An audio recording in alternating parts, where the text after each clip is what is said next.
Hi, this is Arthur. Today's episode is about Louisiana. Here are some facts about Louisiana. The capital is Baton Rouge. The largest city is New Orleans. Louisiana ranks 25th in population with 4.7 million people. The governor of Louisiana is Democrat John Bel Edwards. The senators are Republicans Bill Cassidy and John Lee Kennedy. Louisiana sends 6 representatives to the U.S. House of Representatives, 5 Republicans and 1 Democrat. Bye, y'all.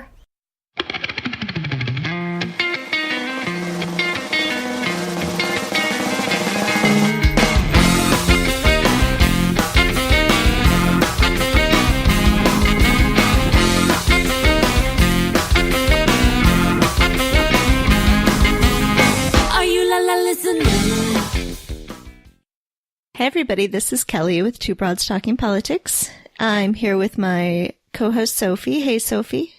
Hey Kelly. We're trying not to be too distracted by the Ohio 12th District special election results. Yes. And we are joined today in our discussion of Louisiana politics with Lamar White Jr., who is the publisher and founder of the Bayou Brief. Hi Lamar. Hi. Thanks so much for joining us. Thanks for having me. So maybe you could start by telling us a little bit about what the Bayou Brief is and what your sort of history of covering Louisiana politics is. Sure. Well, the Bayou Brief was launched last year. It's a nonprofit publication similar to the Texas Observer in our neighboring state of Texas. So we're actually a 501c4, member-supported. We're sort of a progressively bent publication, digitally focused, and we can be reached at thebayoubrief.com. Prior to that, for 12 years, I ran a website called Sin Lamar. It was a blog about my hometown of Alexandria. Folks may know some of my coverage of Steve Scalise. I broke a story about the congressman attending a white supremacist meeting in 2002, something like that. And yeah, I've been publishing stuff about Louisiana politics for over a decade. So it's a pleasure to be here. Terrific. So I think there's a lot to ask about Louisiana politics. Seems like a very fascinating state politically. I want to start with something that is really strange in Louisiana compared to the rest of the country, which is the way you run elections, with the idea being that there is not a primary, that instead everyone is on the November ballot, and then there's a runoff in December. So could you talk a little bit about sort of how that works and what that means for candidates? Sure. We call it the jungle primary. And actually, it's sort of been, I think it was first enacted in the 1970s under Governor Edwin Edwards, who's a 4-term governor. At the time, Louisiana was overwhelmingly Democratic. We still actually are majority Democratic as far as registered voters are concerned. But at the time, Democrats had a lock on state politics. So the thinking was that an open primary or jungle primary would necessarily benefit Democratic incumbents. It has not. In the last probably 20 or so years, Republicans in the state have become sort of an insurgent force. But essentially it means that there is no closed primary system, and that applies both to state elections and to federal elections. As I said, federal elections, it's kind of gone in between a closed primary system and a jungle primary, off and on over the last 25 years. During the Jindal administration, there was a closed primary system. We went back to the jungle primary. So it puts progressives and Democrats at a disadvantage at this point. But we are unusual, and really the fight is always about the general election, which is usually held a month after the nation's elections in November. And so is there any push among Democrats to try to decide on a candidate, where there's more than one Democrat running, especially this year? Is there any sort of movement to say maybe Democrats among themselves should sort of choose one of the people who's on the ballot to support so that they're not closed out of both of the top 2 positions? It would be nice. Unfortunately, there really isn't. The State Democratic Party is a very small operation, and I think that they're very happy to have candidates that just sign on as Democrats. So There's no primary, there's no closed primary system, and there's really no. The party is kind of constrained about endorsing early because of that. So they allow anybody that pays the extra, I think it's $300, to qualify as a Democrat, and the party will, during the primaries, will give all of the Democratic candidates an equal footing. I hope that there will be a push to that, or a ranked voting system, or ranked choice system at some point. Because Louisiana is an experimental state when it comes to voting. So I just wanted to ask this question. As I was reading about Louisiana politics, all of the sources kept talking about parishes. What's a parish? Mm-hmm. A parish is a county. A parish is a county. Thing? It's the same thing. We call them parishes because I guess we're really Catholic in Louisiana. So interesting. Yeah, we have 64 parishes or 64 counties. Same thing. So I'm curious too about, we think a lot about Louisiana right now as being sort of the deep South, and it's very red. It went for Trump very heavily. It did. It seems like there's a lot of grassroots Democratic excitement and interest going on right now, a lot of indivisible groups and things like that. And it also seems like it hasn't been that long since Democrats had a fair amount of power in the state. Right. Thank you for saying that. And it's true. In fact, right now we have a Democratic governor who won by 12.1 or 12.2 points. Prior to that, just 2 years prior to that, we had a Democrat in the Senate who had served 3 terms. And of course, for a long time, up until the 2000s, really, we had a Democratic majorities in the state House and the state Senate up until the point of Reconstruction. So Louisiana has been a solidly blue state for over 100 and something years, 120 years, up until very recently. The Republican Party in Louisiana didn't really start until 1978-ish. There, of course, always had been registered Republicans, but the Republican Party as we know it did not really exist until the 70s, late 70s. So in that respect, we are unique, and I think you're right. We have a really energized base of Democratic voters. If you look on a local level or on a parish level, what you'll find is that most local and parish offices are held by Democrats in the state. The statewide offices are held by Republicans. It's a strange dynamic. Do you think that there is a possibility that these local offices are sort of building a bench, so to speak, and that some of those people will start to move into statewide offices, into federal congressional offices at some point? Like, will there be a shift back toward the Democrats? I think that your intuition is right. And yeah, I do think that. I see a few local and parish-wide elected officials that are Democrats in Louisiana that are, in fact, about ready to move up. A couple of them have tried in the past and have had to go back to the local or parish level office. But we have a good bench. It's a young bench, and I think that in the next 10 or 15 years, we're going to see a lot of these people that are mayors or even city council persons become statewide elected officials or federal officials, for sure.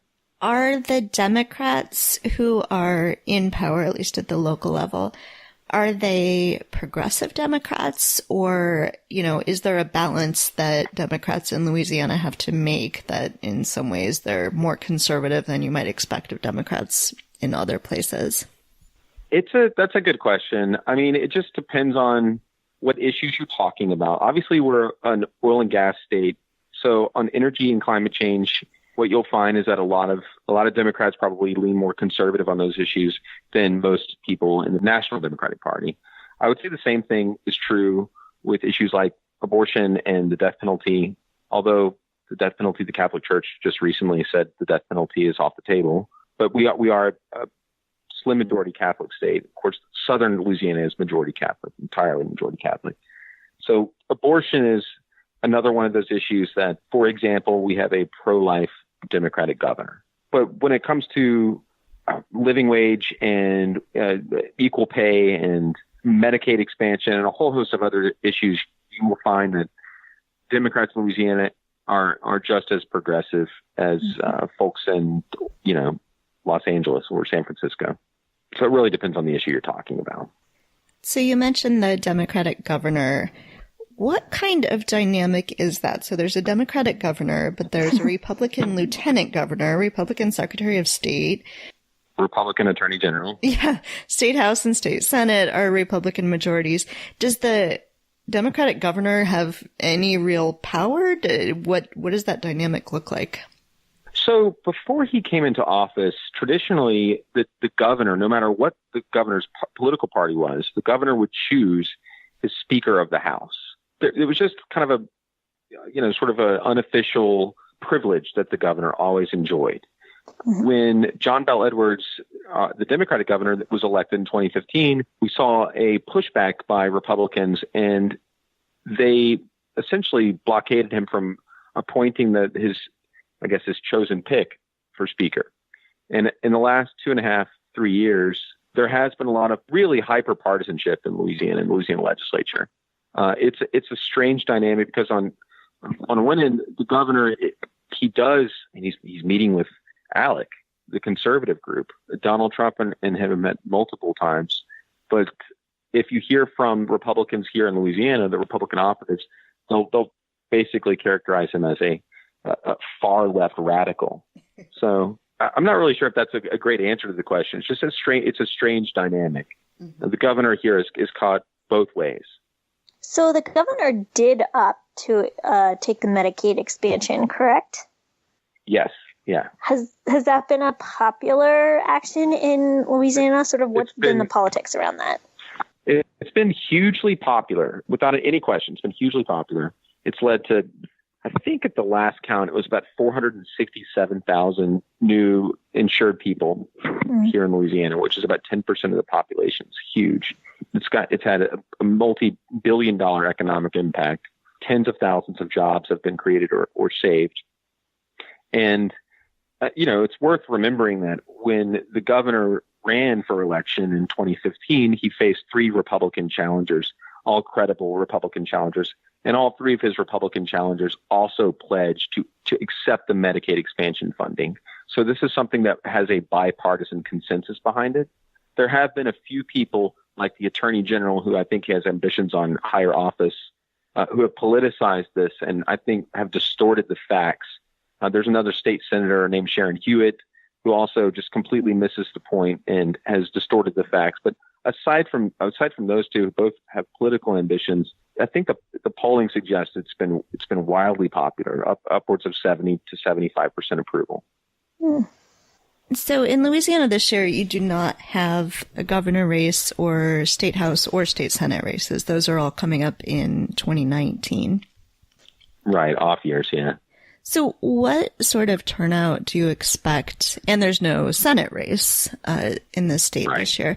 So what sort of turnout do you expect this year? I know a lot of places are expecting higher than normal midterm elections, but in most cases they also have things like gubernatorial elections. Are people fired up to vote right now? Do you think there will be slightly higher than normal midterm? Or, do you have any sense of what that might look like? There could be some surprises. I mean, I say this every 2 years, but I think the turnout will probably be pretty low. I mean, I'd be surprised if it was higher than 20%, honestly, because there's probably not going to be a lot of money spent in the midterms here in Louisiana. But that doesn't mean that there may not be any surprises. There's certainly potential for a Democrat to win against an incumbent in a surprise, given that they motivate their base enough. And I see that particularly in you interviewed Mimi Methvin, who's running against Clay Higgins in the 3rd District. And I think that's a possible pickup for Democrats if Republican turnout is low. Clay Higgins is probably the most controversial and most disliked person in the Congress in Louisiana, in our federal delegation. So that's certainly a pickup opportunity. And, statewide, I don't see turnout being very high at all. Yeah, everyone's an incumbent, obviously. So, and again, not a lot of spending, but maybe a lot of grassroots organizing and a lot of GOTV efforts on the Democratic side. So this is a place we should be sending our postcards to get out the vote. I think that Justin's district, the 6th district, and Mimi's district, the 3rd, are both targets. Yes. There's, we only have 6 congressional districts in Louisiana, and I guess they have fielded a Democratic candidate in all 6. But those are the 2 that I would target the most, because I think those are potential pickups. The 6th district, you interviewed Justin DeWitt, was previously held by a Democrat only 6 years ago. So not a lot of time in the the world of politics. It's definitely